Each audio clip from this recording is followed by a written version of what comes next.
శ్రీరామకృష్ణ స్వామి బ్రహ్మానంద మహారాజ్. ఫిబ్రవరి 1898లో రామకృష్ణ మఠం అలంబజారు నుండి బేలూరు గ్రామంలోని నీలాంబర ముఖర్జీ ఉద్యాన గృహానికి మార్చబడింది. అక్కడ గంగా తీరాన మఠం కోసం స్థలం కొనబడింది. స్వామీజీ నాయకత్వంలో సోదర సన్యాసులు ఆ భూమిని చదును చేసి గృహాలు, మందిరము నిర్మించే బాధ్యత చేపట్టారు.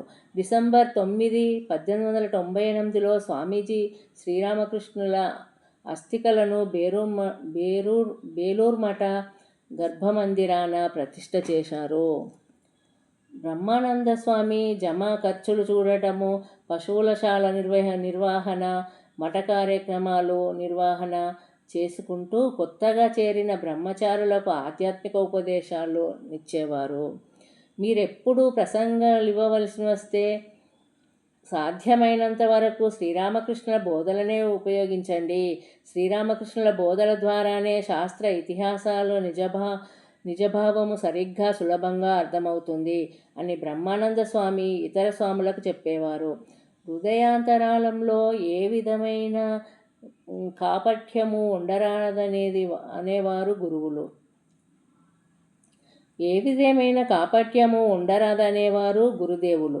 నిరాడంబర నిర్మల హృదయం లాంటి శ్రీరామకృష్ణులకు ఎంతో అభిమానము. నేను ప్రశంసలను, పొగడ్తలను లక్షింపను. భగవంతుణ్ణి ఆర్తిగా పిలిచే భక్తులంటేనే నాకు ప్రేమ.